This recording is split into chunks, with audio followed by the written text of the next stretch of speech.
স্বল্প সময়ের মধ্যে উপস্থিত হয়ে প্রমাণ করেছেন বাংলাদেশে তারেক রহমান। আজকে সভাপতিত্ব করবেন জেলা বিএনপি সভাপতি হাসানুজ্জামান সাহিদ সালুকে।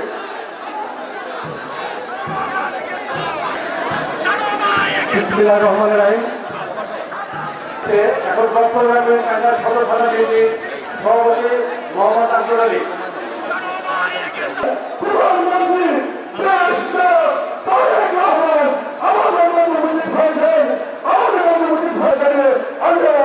শেষ করছি।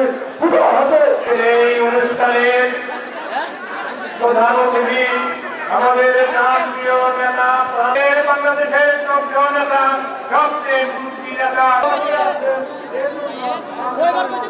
সালাম এবং শ্রদ্ধা জানাই। সরকার উদ্বোধন করলেন আমাদের প্রিয় নেতা জনাব তারেক রহমান, রাষ্ট্রপতি জিয়াউর রহমান, যার নেতৃত্বে প্রথমে এই কিষাণ প্রিয় নেত্রী ম্যাডাম খালেদা জিয়া আমাদের প্রাণপ্রিয় জায়গায় দাঁড়িয়ে আছি। সেই ম্যাডাম বিভিন্ন ধরনের পদক্ষেপ নিয়েছিলেন, তারির ধারে স্বপ্ন বাস্তবায়ন করার জন্য বিভিন্ন উদ্যোগ নিয়েছেন। আমরা আসতে পারবো বলে আমরা বিশ্বাস করি। খুদা হাফেজ, আসসালামু আলাইকুম।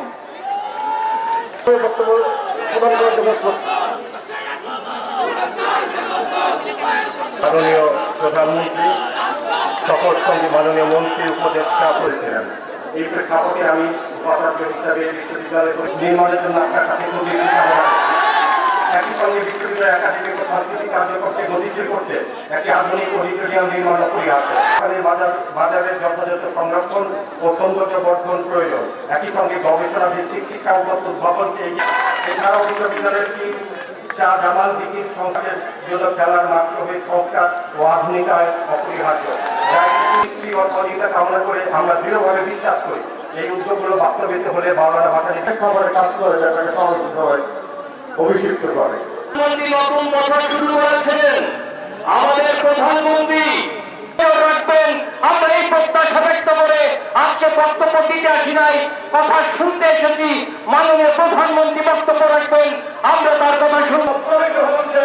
প্রধানমন্ত্রী হয়ে আজকে এখানে এসেছেন, আমরা মনে করি আলোচিত হয়েছে আমাদের প্রধানমন্ত্রী আলোচিত করলে আমরা তার কর্মী। এই ইতিহাসের একজন বিখ্যাত সাহেবের আজকে মাজার জিয়ারত উপলক্ষে উপস্থিত আছে আমাদের প্রাণপ্রিয় নেতা মানে মাননীয় প্রধানমন্ত্রী তারেক রহমান সাহেব পছন্দ করেছেন আজকে এই কৃষক কার্ড বিলি করার জন্য। যে আপনি টাঙ্গাইলকে পছন্দ করে আজকে টাঙ্গাইল থেকেই এই কৃষক কার্ড বিতরণ শুরু করেছেন। আমরা নির্বাচনী ইস্তাহারে আমরা বলেছিলাম এদেশের মানুষকে যে আমরা ফ্যামিলি কার্ড দিব। আমি টাঙ্গাইলবাসীর সাথে একমত হয়ে মাননীয় প্রধানমন্ত্রীকে অনুরোধ করব, আমরা ভাষণী অনেক বাংলাদেশ সরকারের মন্ত্রী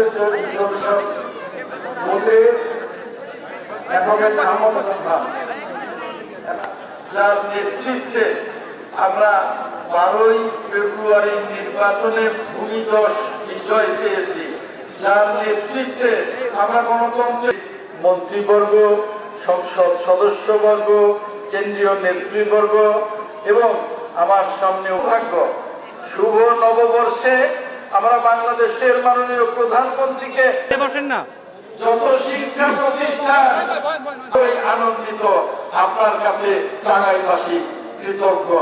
সকলকে অনেক অনেক ধন্যবাদ। আল্লাহ হাফেজ। শুভ নববর্ষের এই দিনে মরহুম মৌলানা আব্দুল হামিদ খান ভাসানীর মাজার জিয়ারত করতে এসে আজকের এই মাননীয় প্রধানমন্ত্রী মরহুম জননেতা মৌলানা আব্দুল হামিদ খান ভাসানী মাজার জিয়ারত এবং আমার সবার প্রতিনিধি ব্যক্তিগত পক্ষ থেকে এবং আমার দল আমাদের জাতীয় টাঙ্গাইলবাসীর পক্ষ থেকে আমাদের নেতা তারেক রহমান সাহেবকে আমি ধন্যবাদ জানাচ্ছি। তার পাশাপাশি বলবো যে আজকে আমরা অনুরোধ করবো এই বিশ্ববিদ্যালয়ে যেন এই বিশ্বমানের একটা বিশ্ববিদ্যালয়ে আপনি রূপান্তরিত করতে পারে এই প্রত্যাশা রেখে এই আশা রেখে সকলকে ধন্যবাদ জানিয়ে আমি আমার বক্তব্য চেয়ারপারসন দেশ তারেক রহমান এসেছেন। আমরা কি আনন্দিত না? সবাই আনন্দিত। মাননীয় প্রধানমন্ত্রী শহীদ রাষ্ট্রপতি জিয়াউর রহমানের নামে এই বিশ্ববিদ্যালয়ে একটি হল ছিল। আপনি আমাকে মনোনয়ন দিয়েছিলেন আপনার মনোনীত প্রার্থী হিসাবে টাঙ্গাইলবাসী আমাকে বিপুল ভোটে বিজয় অর্জন করেছে। আপনার কারণে একটি রিসার্চ সেন্টার দরকার।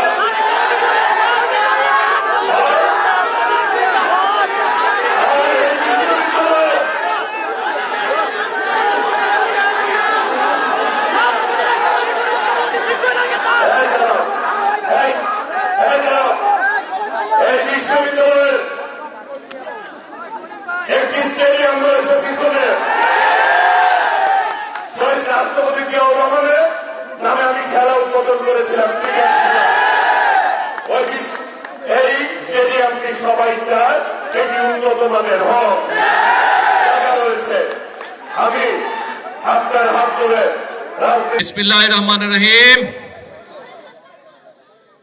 আজকের এই তাৎক্ষণিক জনসভায় সম্মানিত এলাকাবাসী, উপস্থিত মা বোনেরা, প্রিয় ভাইরা, আমার দলীয় নেতৃবৃন্দ এবং কর্মী ভাইরা, আসসালামু আলাইকুম। কেমন আছেন আপনারা? ভালো আছেন?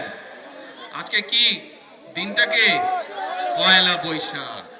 আমি প্রথমেই সবাইকে আমার তরফ থেকে পয়লা বৈশাখের শুভেচ্ছা জানাচ্ছি। হ্যাঁ, শুভ নববর্ষ, শুভ বাংলা নববর্ষ। এখন প্রিয় ভাই বোনেরা, এই যে আমরা যেই জায়গাটায় এখন জনসভা করছি, এই মাত্র অল্প একটু এখান থেকে তাকালেই দেখা যায় এখানে একজন মানুষ শুয়ে আছেন। কে? মরহুম আব্দুল হামিদ খান ভাসানী। এখানে যখন এই বোনেরা, আপনাদের একটু চুপ করে বসতে হবে, এত ঝগড়া করলে হবে না তো। চুপ করে বসতে হবে, শান্ত হয়ে বসতে হবে। হ্যাঁ, একটু কষ্ট করে বসেন। তো এই মানুষটা সারা জীবন কিন্তু এই দেশের খেটে খাওয়া মানুষ, কৃষক, শ্রমিক, তাদের জন্য কিন্তু রাজনীতি করে গিয়েছে, তাদের কথা বলে গিয়েছে। আমি আগে কখনো এখানে আসিনি, আজকেই প্রথম এসেছি আমি। এবং আমি যখন তার মাজারটা জিয়ারত করলাম, দেখলাম যে পাশে, আপনারা তো নিশ্চয়ই গেছেন, জিয়ারত করতে গেছেন না? তার মাজারের পাশে ছোট্ট একটা কুঁড়ে ঘর, এবং ওখানে যারা দায়িত্বে আছেন তারা আমাকে বললেন যে এই ঘরটাতেই উনি থাকতেন, ছোট্ট একটা ঘরে থাকতেন। একটা মানুষ যে সারাটা জীবন এই দেশের খেটে খাওয়া মানুষ, কৃষক বলেন, শ্রমিক বলেন, দিনমজুর বলেন, তাদের জন্য রাজনীতি করেছে, তাদের কথা বলে গেছে, তাদের দাবি সবসময় তুলে ধরেছে, তাদের কষ্টের কথা বলেছে। এই মৌলানা ভাসানী, মরহুম মৌলানা ভাসানী, তার একটি প্রতীক ছিল। বলেন তো তার প্রতীকটা কি ছিল? ধানের শীষ। এই মৌলানা ভাসানীর প্রতীক ছিল কিন্তু ধানের শীষ। শহীদ রাষ্ট্রপতি জিয়াউর রহমান যখন দায়িত্বভার পেলেন, মৌলানা ভাসানী দেখলেন যে মৌলানা ভাসানী সারাটা জীবন দেশের জন্য যেই কষ্টটা করেছেন, কাজ করতে চেয়েছেন, দেশের মানুষের যে কথাগুলো বলতে চেয়েছেন, শহীদ রাষ্ট্রপতি জিয়াউর রহমান ঠিক সেই কথাগুলো বলছেন এবং সেই কাজগুলি করার চেষ্টা করছেন শহীদ রাষ্ট্রপতি জিয়াউর রহমান। সেজন্যই যখন 1979 সালে নির্বাচনের সময় আসলো, সেই সময় মৌলানা ভাসানী শহীদ রাষ্ট্রপতি জিয়াউর রহমানকে বললেন, তোমার হাতে আমি ধানের শীষ তুলে দিলাম। প্রিয় ভাই বোনেরা, সেদিন থেকে মৌলানা ভাসানী সেই ধানের শীষ বাংলাদেশ জাতীয়তাবাদী দল তথা বিএনপি, শহীদ জিয়ার পরে খালেদা জিয়ার পরে আপনারা যারা বিএনপির নেতাকর্মী, সেই ধানের শীষকে জনগণের মাঝে নিয়ে গিয়েছে, ধানের শীষকে জনগণের মাঝে পরিচিত করেছে, ধানের শীষকে জনগণের মাঝে জনপ্রিয় করেছে। এবং তার প্রমাণ এই যে মাত্র 2 মাস 2.5 মাস আগে যে একটা নির্বাচন হয়ে গেল, এই নির্বাচনে সমগ্র বাংলাদেশে সবচাইতে বেশি ভোট পেয়েছে সেই ধানের শীষ। এবং বাংলাদেশের মানুষের সমর্থন নিয়ে সেই ধানের শীষের দল বাংলাদেশ জাতীয়তাবাদী দল সরকার গঠন করেছে। প্রিয় ভাই বোনেরা, নির্বাচনের আগে আমরা কিন্তু দেশের মানুষের কাছে অনেকগুলো কথা বলেছিলাম। আমাদের যারা এই যে এখানে বক্তব্য রাখলো, যারা এমপি আছে, মন্ত্রী আছে, নেতৃবৃন্দ আছে, তারা যখন নির্বাচনের সময় বিভিন্ন জায়গায়, শুধু টাঙ্গাইল জেলার বিভিন্ন উপজেলা, গ্রামে গঞ্জে না, সমগ্র বাংলাদেশে বিএনপি যত নেতাকর্মী আছে তারা যখন গিয়েছে, বক্তৃতা বিবৃতি দিয়েছে, বক্তব্য রেখেছে, এরকম জনসভা করেছে নির্বাচন আগে, তখন কিন্তু কতগুলো কথা আমরা বলেছিলাম জনগণের সামনে, যে এই যে তার আগে, এই নির্বাচনের আগে বিগত গত 16 বছর ধরে আমরা দেখেছি, কি দেখেছি, কতগুলা তামাশার নির্বাচন হয়েছে। একবার দেখলাম 2014 সালে ভোটারবিহীন নির্বাচন হলো, একবার দেখলাম 2018 সালে নিশিরাতের নির্বাচন হলো, আবার দেখলাম 2024 সালে আমিডামির নির্বাচন। এই একটা নির্বাচনে আপনারা ভোট দিতে পেরেছিলেন? এই যে গত 15-16 বছর নির্বাচন হয়েছে, তিনটা নির্বাচনের নামে যে প্রহসন হয়েছে, আপনারা কেউ ভোট দিতে পেরেছিলেন? ভোট কেউ, এই দেশের মানুষ ভোট দিতে পারেনি। আমরা কি দেখলাম সেই 14-15 বছর? এই যে আমি এখন যেখানেই যাচ্ছি, এই যে এখানে ভিসি সাহেব বললো এই বিশ্ববিদ্যালয়ের এই কাজগুলো করতে হবে, আপনারা বলছেন হল করতে হবে, অডিটোরিয়াম করতে হবে। বিভিন্ন জায়গায় যখন যাচ্ছি, নির্বাচনের সময়ও যখন আমি বিভিন্ন জায়গায় গিয়েছি, বলে হাসপাতাল করতে হবে, স্কুল করতে হবে, কলেজ করতে হবে, রাস্তা ঠিক করতে হবে, ব্রিজ কালভার্ট ঠিক করতে হবে। তবে হলোটা কি 16-17 বছর? এই যে যারা ক্ষমতা ছিল, হলোটা কি? শুধুই কি আমিডামির নির্বাচন হলো? শুধুই কি নিশিরাতের নির্বাচন হলো? শুধুই কি ভোটারবিহীন নির্বাচন হলো? তাই বোধহয় হয়েছে। কারণ যদি উন্নয়নই হতো, এলাকার কাজ হতো, তাহলে তো মানুষ এই দাবি দাওয়াগুলো দিত না মানুষ। তো এখন 12 তারিখে নির্বাচন হলো, তার আগে আমরা কি দেখলাম? 2024 সালে ধীরে ধীরে মানুষ রাজপথে নেমে আসলো। রাজপথে নেমে এসে ওই যে যারা 5ই আগস্ট পালিয়ে গিয়েছে এই দেশ ছেড়ে, তাদের বিরুদ্ধে বাংলাদেশের মানুষ প্রতিবাদ করে উঠলো। কারণ বাংলাদেশের মানুষকে ভোট দিতে দেওয়া হয়নি গত 1 যুগেরও বেশি সময় ধরে। বাংলাদেশের মানুষকে কথা বলতে দেওয়া হয়নি 1 যুগেরও বেশি সময় ধরে। বাংলাদেশের মানুষের চিকিৎসার ব্যবস্থা ঠিকভাবে করা হয়নি 1 যুগেরও বেশি সময় ধরে। বাংলাদেশের মানুষের সন্তানদের লেখাপড়ার জন্য স্কুল কলেজগুলো ঠিকভাবে ঠিক করা হয়নি। বাংলাদেশের উপজেলা পর্যায়ে ধরে হাসপাতালগুলোতে ডাক্তার নাই, ওষুধ নাই, এই অবস্থা চলতে হলো, অরাজকতা। এবং শুধু এইগুলো নয়, এইগুলোর পাশাপাশি দেখলাম যারাই তাদের এসব অন্যায়ের বিরুদ্ধে প্রতিবাদ করতে চেয়েছিল, যারাই প্রতিবাদ করেছিল, হয় তাদেরকে গুম করা হয়েছে, না হয় তাদেরকে খুন করা হয়েছে, তা না হলে তাদের নামে বেনামি মামলা দিয়ে দেওয়া হয়েছে।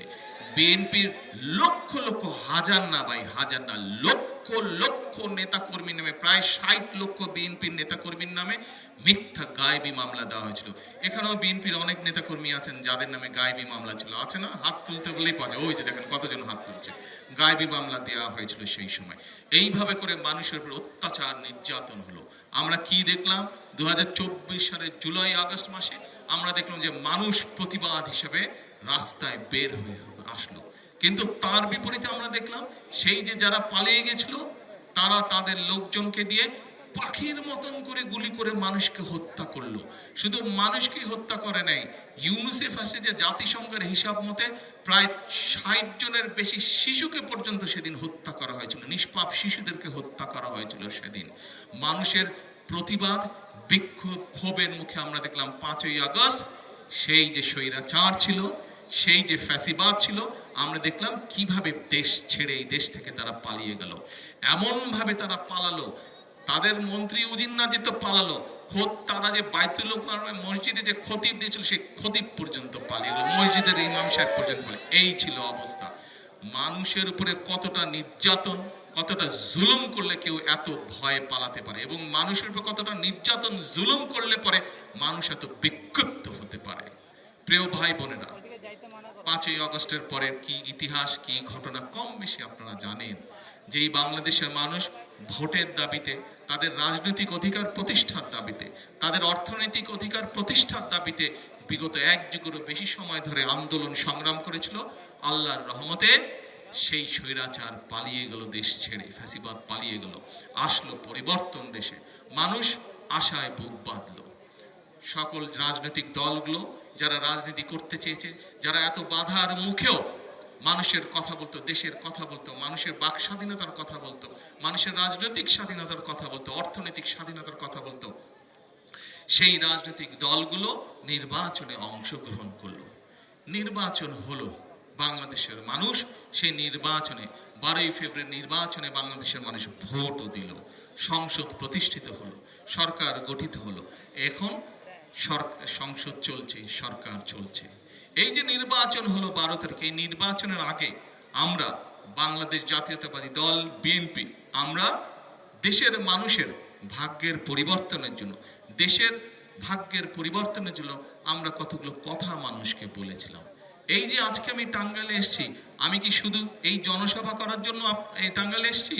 না, আমরা এসেছি টাঙ্গাইলে আজকে সরকারের পক্ষ থেকে এই যে আমরা 5 তারিখ 12 তারিখের আগে মানুষকে যে একটা কমিটমেন্ট দিয়েছিলাম, একটা প্রতিশ্রুতি দিয়েছিলাম, তার অনেকগুলো প্রতিশ্রুতির মধ্যে একটি প্রতিশ্রুতি ছিল। কি প্রতিশ্রুতি ছিল? আমরা যদি সরকার গঠন করতে সক্ষম হই, তাহলে এই বাংলাদেশে কৃষক যেই আছে, যেই কৃষকদের জন্য মৌলানা ভাসানী সারাটা জীবন আন্দোলন সংগ্রাম করেছে কৃষকদেরকে প্রতিষ্ঠিত করার জন্য, তাদেরকে সচ্ছল করার জন্য, সেই কৃষক ভাইদের জন্য আমরা একটা কৃষক কার্ড দেব, কৃষক কার্ড দেব। এটি ছিল আমাদের প্রতিশ্রুতি বাংলাদেশের জনগণের কাছে। এই প্রতিশ্রুতির অংশ আজকে আমরা পূরণ করতে যাচ্ছি বা পূরণ করেছি আমরা, অর্থাৎ আমাদের প্রতিশ্রুতি রক্ষা করেছি। এই প্রতিশ্রুতির কাজ আমরা আজকে এই টাঙ্গাইলের মাটি থেকে আমরা শুরু করলাম, মৌলানা ভাসানীর মাটি থেকে আমরা আজকে শুরু করলাম। আজকে প্রথমে সরকারের কিছু নিয়ম কারণ আছে, সেই নিয়ম কারণের কারণে আমরা আজকে প্রথমে পাইলট প্রজেক্ট হিসাবে শুরু করেছি। প্রায় 22,000 কৃষককে সারা বাংলাদেশে, শুধু টাঙ্গাইলে না, টাঙ্গাইল আছে, কক্সবাজার আছে, বগুড়া আছে, যশোর আছে, বিভিন্ন 22টি বাংলাদেশের 22টি উপজেলায়, 495টার মতন উপজেলা, কিন্তু 22টি উপজেলা আমরা শুরু করছি, 11টি উপজেলায়, এবং এই 11টি উপজেলায় আমরা 22,000 কৃষককে আজকে এই কৃষক কার্ড দিয়েছি। পর্যায়ক্রমিকভাবে বাংলাদেশে প্রায় 2,75,00,000 কৃষক আছে, সবার কাছে ধীরে ধীরে আমরা এটা পৌঁছাবো। আপনারা দেখেছেন নির্বাচনের সময় আমরা বলেছিলাম যে বাংলাদেশের নারীদেরকে, মা বোনদেরকে যদি আমরা সহযোগিতা না করি, বিশেষ করে বাংলাদেশে 4 কোটির মতন পরিবার আছে, এই পরিবারগুলো যে নারী প্রধান আছে, তাদেরকে স্বাবলম্বী করার জন্য আমরা ফ্যামিলি কার্ড দিতে চাই মায়েদের হাতে। শুনেছিলেন, মনে আছে? বলেছিলাম সেই ফ্যামিলি কার্ডের কাজও কিন্তু আমরা শুরু করেছি, এবং সেই ফ্যামিলি কার্ডও কিন্তু সারা বাংলাদেশে প্রায় পাইলট প্রজেক্টের প্রায় 37,000 পরিবারের কাছে আমরা এটি পৌঁছিয়েছি, এবং পর্যায়ক্রমিকভাবে কিন্তু সারা বাংলাদেশে আস্তে আস্তে আমরা আগামী 5 বছরে এটা দিব। আমরা আরেকটি বলেছিলাম, আমরা বলেছিলাম যে আমরা এই যে আমাদের মসজিদগুলো বলেন, অন্য ধর্মের গির্জা বলেন, মন্দির বলেন, এখানে যারা ধর্মীয় গুরু আছে, আমাদের মসজিদের খতিব সাহেব আছে, ইমাম সাহেব আছে, মুয়াজ্জিম সাহেব আছে, উনাদের জন্য আমরা সরকারের পক্ষ থেকে একটি সম্মানের ব্যবস্থা করব। আপনাদের নিশ্চয়ই মনে আছে কিছুদিন আগে এই প্রতিশ্রুতিও কিন্তু কাজ আমরা শুরু করেছি। সারা বাংলাদেশে প্রায় 11,000 ইমাম, মুয়াজ্জিম, খতিব সহ অন্যান্য ধর্মের যারা ধর্মীয় গুরু আছে, তাদের মধ্যে আমরা এই সম্মানী দেওয়ার কাজ শুরু করেছি। এই যে এখানে ছেলেরা, যে ইয়াং ছেলেরা যে স্টেডিয়ামের দাবি করলো, এখানে স্টেডিয়াম ঠিক করতে, আমরা বলেছিলাম যে আমরা পেশাদার খেলোয়াড় তৈরি করতে চাই, এবং এই পেশাদার খেলোয়াড় তৈরি করার জন্য এখন অনেক সময় দেখা যায় অনেক ছেলে আছে, মেয়ে আছে যারা কোনো একটি খেলায় ভালো, কিন্তু তার পরিবারের হয়তো সেই আর্থিক সচ্ছলতা নেই। আর্থিক সচ্ছলতা না থাকার ফলে কি, সে চাইলেও খেলতে পারছে না, হয়তো সংসারের চাপে পড়ে তাকে হয়তো চাকরি বাকরি করতে হচ্ছে বা অন্য কাজ করতে হচ্ছে, ফলে সে খেলাটায় মনোনিবেশ করতে পারছে না, সে পেশাদার খেলোয়াড় হতে পারতে কিন্তু হতে পারছে না। কিন্তু আমরা সরকারের তরফ থেকে এরই মধ্যে পদক্ষেপ নিয়েছি যে যারা ভালো খেলোয়াড় হবে তাদেরকে আমরা সরকারের পক্ষ থেকে সম্মানের ব্যবস্থা করি, সেই কাজও আমরা শুরু করেছি। আমরা ফ্যামিলি কার্ডের কাজ শুরু করেছি, আমরা কৃষক কার্ডের কাজ শুরু করেছি, আমরা ইমাম সাহেবদের, মুয়াজ্জিম সাহেবদের যেই সম্মানের কথা বলেছিলাম সেটির কাজ আমরা শুরু করেছি। আমরা খেলোয়াড়দেরকে পেশাদার খেলোয়াড় হিসেবে আমাদের তরুণ প্রজন্মকে গড়ে তোলার জন্য যারা খেলোয়াড় আছে তাদেরকে, তারা যাতে পেশাদার হতে পারে, সেটির কাজ আমরা শুরু করেছি। আরেকটি কথা আমরা বলেছিলাম, এই বাংলাদেশে একটি বিশাল বড় সমস্যা আছে, নদীমাতৃক দেশ, আমরা ছোটবেলা থেকে জানি যে বাংলাদেশ নদীমাতৃক দেশ, কিন্তু এখন অবস্থা এমন দাঁড়িয়েছে, আমরা জানি অনেক জায়গা আছে, গ্রামে গঞ্জে অনেক জায়গা আছে যেখানে বর্ষাকালে পর্যন্ত কৃষকরা পানির সুবিধা পায় না, পানি আসে না সেখানে। সেই জন্য আমরা বলেছি যে সেই বন্যার কারণেই হোক, কৃষকের সেচ সুবিধার কারণেই হোক, ভূগর্ভস্থ পানির স্তর নিচে নেমে যাবার কারণেই হোক, আমরা খাল খনন কর্মসূচি শুরু করব। সেই কর্মসূচির কাজও আমরা শুরু করেছি। এখন আরও আছে, এরাও আছে, কিন্তু সময় কম, বেশি লম্বা করবো না বক্তৃতা। এখন আপনাদের কাছে আমার একটা জিজ্ঞাসা, এই মিয়া ছাত্রদল করেন, কথা শুনেন মিয়া, নাহলে কি কথা বলবেন আপনি, আমার কথা শুনেন। হ্যাঁ, এই যে যেই কাজগুলো বললাম এতক্ষণ আপনাদের সামনে, যেই পরিকল্পনাগুলো বললাম, এখন ভাই আমার কন্ত মনোযোগ দিয়ে শুনছেন আমার কথা? কে কে আমার কথা মনোযোগ দিয়ে শুনেন নাই হাত তুলেন, শুনেন নাই কে কে হাত তুলেন? তাহলে কি সবাই শুনছেন? শুনছেন কে লাগারা, এবার হাত তুলেন। আচ্ছা, এই তো সাবাস, গুড বয়। এখন আমাকে বলেন, এই যে যেই কাজগুলো আমরা করতে চাইছি, যেই কাজগুলোর কাজ শুরু করে দিয়েছি আমরা, এই আপনাদের নির্বাচিত সরকার, বিএনপি সরকার যেই প্রতিশ্রুতি দিয়েছিলাম, আমরা প্রতিশ্রুতি মোতাবেক কাজ শুরু করেছি। এখন এই কাজগুলোতে যদি সফল হই আমরা, উপকারটা কাদের হবে বলেন তো? আমরাটাকে হ্যাঁ, জনগণ। কোন জনগণ? সারা দেশের জনগণ, বিশেষ করে যারা ডিস্ট্রিক্ট টাউনে থাকে, গ্রামে থাকে, গঞ্জে থাকে, এই মানুষগুলোর উপকার হবে, এলাকার মানুষের উপকার হবে। এখন 5 তারিখের পরে 12 তারিখে নির্বাচন হলো, 17 তারিখে সংসদ শুরু হলো। 17 তারিখে না, 17 তারিখে, হ্যাঁ না, 17 তারিখে আমরা শপথ নিলাম, 17ই মার্চ, 12ই মার্চ, হ্যাঁ 12ই মার্চ প্রথম সংসদ শুরু হলো। ভালো কথা। আমরা তো ভাই, আপনারা দেশের মানুষ বিএনপিকে নির্বাচিত করেছে দেশ পরিচালনার জন্য, তাই তো? বিএনপি সরকার গঠন করেছে না?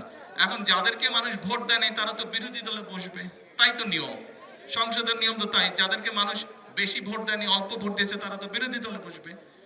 এখন এই বিরোধী দলে যারা বসলো, বসার সাথে সাথে আমরা দেখলাম, ওই যে মনে আছে স্বৈরাচার একবার বলছিল বিএনপিকে 1 মিনিটও ক্ষমতা শান্তিতে থাকতে দিব না, মনে আছে এই ডায়লগ?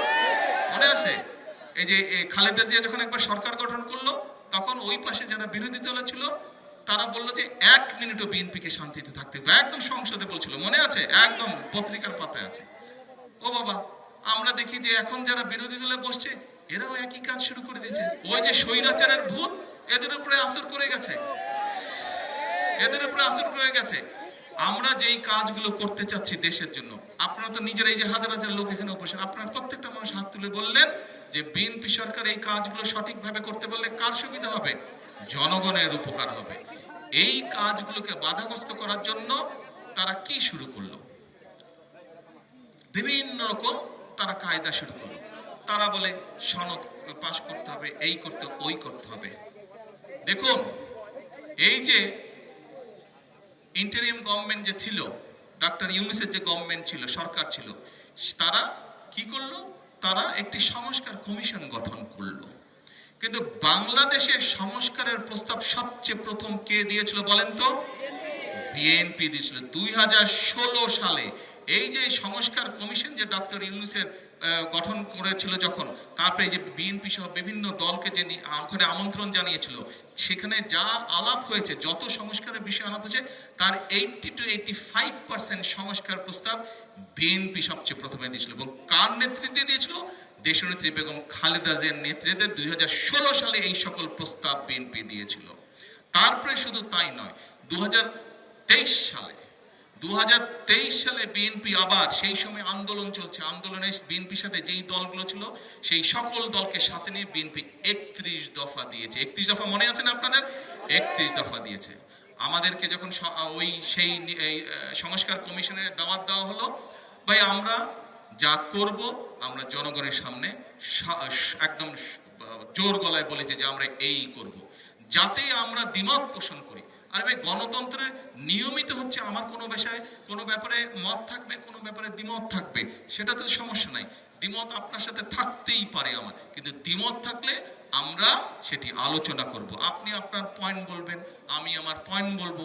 আপনার যদি যুক্তি থাকে আমি মেনে নেব, আপনার যদি যুক্তি না থাকে আমি মেনে নেব না। কিন্তু আমরা সংসদে কি দেখলাম? আমরা সংসদে এখন দেখতে পাচ্ছি এই যে যাদেরকে মানুষ অল্প ভোট দিয়েছে সেই বিরোধী দল জোর করছে যে তারা যেটি বলবে সেটি হতে হবে, এরকম একটা দাবি তারা তুলে দিচ্ছে সংসদে। আমরা দেশবাসীকে পরিষ্কারভাবে আবারও আজকে এই জনসভায় দাঁড়িয়ে পরিষ্কারভাবে আমি আপনাদের সামনে এবং এখানে মিডিয়া আছে, মিডিয়ার মাধ্যমে সমগ্র দেশের মানুষকে বলতে চাই পরিষ্কারভাবে, যেই জুলাই সনদ আমরা সংসদের দক্ষিণ প্লাজায় ডক্টর ইউনূস যখন ডেকেছিল সনদ সই করার জন্য, সবচেয়ে প্রথমে বিএনপি গেছিল, বিএনপি জুলাই সনদ সই করে এসেছে। কাজেই যেই জুলাই সনদ বিএনপি সই করে এসেছে সেই জুলাই সনদের প্রত্যেকটি অক্ষর, প্রত্যেকটি শব্দ, প্রত্যেকটি লাইন ইনশাল্লাহ আমরা বাস্তবায়ন করব। বাংলাদেশের জনগণ বিএনপিকে দায়িত্ব দিয়েছে দেশ পরিচালনা করার জন্য। কাজেই সনদ যেটি বিএনপি সই করে এসেছে, যেই সনদে অন্যরাও সই করে এসেছে, আমরা দেখেছি এই যে এখন যারা বিরোধী দলে আছে, প্রথমবার দেখলাম তারা গেল করবে কি করবে না একটা ঢিলে ঢামা, আর তাদের সাথে আরেকটা দল আছে তারা তো তখন সই করে নাই, তাদেরকে দেখলাম নির্বাচনের পরে গিয়ে হঠাৎ করে তড়ি ঘরে সই করলো। তো ভাই, সবচেয়ে প্রথমে তো এই জুলাই সনদে কে সই করেছে? বিএনপি সই করেছে। যারা নির্বাচনের পরে গিয়ে সই করলো কিন্তু জুলাই আন্দোলনে যারা জুলাই সনদের জন্য তারা গলা ফাটায় ফেলে, তাদেরকে তো আমরা প্রশ্ন করতে পারি, এতই যদি তোমাদের দরদ হয় তো তোমরা প্রথমে কেন সই করলে না ভাই? প্রিয় ভাই বোনেরা, একটু আগে বলেছি, আবারও পরিষ্কার বলছি, বিএনপি ইনশাল্লাহ যেই জুলাই সনদে সকল রাজনৈতিক দল সই করেছে, বিএনপি যেই জুলাই সনদে সই করেছে, যেই জুলাই সনদ সংসদের দক্ষিণ প্লাজায় অনুষ্ঠিত হয়েছিল, অনুষ্ঠান করে যেই জুলাই সনদে সকল রাজনৈতিক দল সই করেছে, সেই জুলাই সনদ ইনশাল্লাহ বিএনপি বাস্তবায়ন করবে, এর কোনো নড়চড় হবে না। কিন্তু যারা বিএনপির খাল খনন, বিএনপির ফ্যামিলি কার্ড, বিএনপির কৃষক কার্ড, পেশাদার খেলোয়াড় তৈরি সহ এই সকল জনগণের জনকর্মসূচি, সেইগুলোকে বাধাগ্রস্ত করবে, বিএনপি জনগণকে সাথে নিয়ে তাদেরকে প্রতিহত করবে। কাজে আসুন, আজকে আমাদেরকে সজাগ থাকতে হবে, আজকে আমাদেরকে সতর্ক থাকতে হবে, কারা স্বৈরাচারের ভূত কাদের উপরে আবার ধীরে ধীরে আসর করছে, কারা আবার দেশে অরাজকতা তৈরি করতে চাচ্ছে। 2 দিন আগে আপনারা দেখেছেন, আমরা সমগ্র দেশের মানুষ দেখলো, বাংলাদেশের 2টি জায়গায়, এক শেরপুর, 2 বগুড়ার একটি আসনে উপনির্বাচন হয়েছে। হ্যাঁ, হয়তোবা অবাঞ্ছিতভাবে 2-1টি ছোটখাটো ঘটনা ঘটেছে। আমি 2 দিন আগে নির্বাচন হবার পরে বাংলাদেশের সকল পত্রিকাগুলো ঘাটাঘাটি করলাম। পত্রিকার কোনো খবরে কিন্তু কোনো জায়গায় কোনো যে অবাঞ্ছিত ঘটনা ঘটেছে, কোনো জায়গায় অপ্রীতিকর ঘটনা ঘটেছে, তেমন কোনো নিউজ নাই। ছোটখাটো 1-2টা হালকা ঘটনা আছে নিউজ, কিন্তু অভিযোগ করার মতন কোনো পত্রিকা না। বাংলাদেশের যত বড় বড় পত্রিকা আছে সবগুলো আমি পুঙ্খানুপুঙ্খ নিউজগুলো পড়লাম, দেখলাম, খোঁজ করলাম, কোথাও কোনো ঘটনা নাই। যেখানে নির্বাচন, উপনির্বাচন হয়েছে সেখানের মানুষ শান্তিতে আছে, সেখানে পরিস্থিতি ঠান্ডা, কিন্তু পরিস্থিতি গরম কোথায়? বায়তুল মোকাররমে। যেখানে ঘটনা ঘটলো সেখানে কোনো খবর নাই, পরিস্থিতি গরম হচ্ছে বায়তুল মোকাররমে। কারা পরিস্থিতি ঘোলাটে করার চেষ্টা করছে, নিশ্চয়ই সেটি আপনাদের অজানা নয়। অজানা আপনাদের? অজানা নয়। কাজে প্রিয় ভাই বোনরা, আজকে সময় এসেছে আমাদের সকলকে, এখনো স্বৈরাচারের ভূত, স্বৈরাচার পালিয়ে গেছে কিন্তু স্বৈরাচারের ভূত কিন্তু রয়ে গিয়েছে এই দেশে এখনো। কাজে আমাদের সকলকে সজাগ থাকতে হবে, আমাদের সকলকে সতর্ক থাকতে হবে, যাতে জনসম্পৃক্ত যে সকল কর্মসূচি আছে এই কর্মসূচিগুলো যাতে বাধাগ্রস্ত হতে না পারে। আমরা দেখেছি অতীতে কিভাবে দেশের মানুষের ভাগ্যের পরিবর্তনের রাজনীতিকে বাধাগ্রস্ত করা হয়েছে। আমরা দেখেছি অতীতে কিভাবে গণতন্ত্রকে বাধাগ্রস্ত করা হয়েছে। গণতন্ত্রের কথা বলে, জনগণের কথা বলে, জনগণের স্বার্থের বিরুদ্ধে কাজ কারা করেছিল, কি কি কাজ করেছে, এগুলো আমাদের জানা আছে। কাজেই আমাদেরকে সতর্ক থাকতে হবে। আসুন এই বাংলাদেশ হচ্ছে আমার, আপনার, আমাদের সকলের শেষ ঠিকানা। এ দেশেই আমরা জমেছি, এই দেশেই আমাদেরকে মরতে হবে। বিদেশে কোনো আমাদের ঠিকানা নেই, এই দেশই আমাদের ঠিকানা। যেহেতু এই দেশ ঠিকানা, সেজন্য এই দেশটিকে আমাদেরকেই গড়ে তুলতে হবে। এই দেশটিকে আমাদেরকেই ঠিক করতে হবে। কাদেরকে ঠিক করতে হবে? জনগণকে সাথে নিয়ে, সকলকে একসাথে নিয়ে আমরাই এই দেশকে ইনশাআল্লাহ গড়ে তুলব। এই দেশকে, আমাদের সেই প্রত্যাশিত বাংলাদেশ আমরা গড়ে তুলব। আমাদেরকে সজাগ থাকতে হবে সেই সকল দলগুলোর বিরুদ্ধে, সেই সকল মানুষগুলোর বিরুদ্ধে যারা বিভ্রান্তি ছড়াতে চায়। কাজেই আজকে এই মৌলানা ভাসানীর মাজারের পাশে দাঁড়িয়ে যে মানুষটি সারা জীবন কৃষকের কথা বলে গিয়েছে, যে মানুষটি সারা জীবন খেটে খাওয়া মানুষের কথা বলে গেছে, আজকে সেই মানুষগুলোর স্বার্থ যাতে কেউ ব্যাঘাত ঘটাতে না পারে, সেই জন্য আমরা সতর্ক থাকবো, সজাগ থাকবো। সকলকে একসাথে নিয়ে আমাদের বাংলাদেশ আমরা গড়ে তুলব। এবং সেই জন্যই সবসময় আমি একটি কথা বলি, করব কাজ, গড়ব দেশ। সবার আগে কে? সবার আগে কে? বাংলাদেশ। আসুন, বাংলাদেশ আপনার, বাংলাদেশ আপনাদের, বাংলাদেশ আমার, বাংলাদেশ আমাদের, বাংলাদেশ আমাদের সকলের। এই দেশ আমরা গড়ব, এই দেশকে সুন্দরভাবে আমরা সামনের দিকে এগিয়ে নিয়ে যাব। এটাই হোক আজকের এই জনসভার, এটাই হোক মৌলানা ভাসানীর মাজারের পাশে দাঁড়িয়ে আমাদের আজকের শপথ, আমাদের আজকের প্রতিজ্ঞা। ইনশাআল্লাহ কলার স্টেডিয়াম তো আপসে আপ হবে, এমনিই হবে ইনশাআল্লাহ। আজকে এই প্রতিজ্ঞা নিয়ে, এই শপথ করে আপনাদের কাছ থেকে বিদায় নিচ্ছি। ইনশাআল্লাহ আবার দেখা হবে। আল্লাহ হাফেজ। বাংলাদেশ জিন্দাবাদ, বাংলাদেশ জাতীয়তাবাদী দল জিন্দাবাদ। আসসালামু আলাইকুম।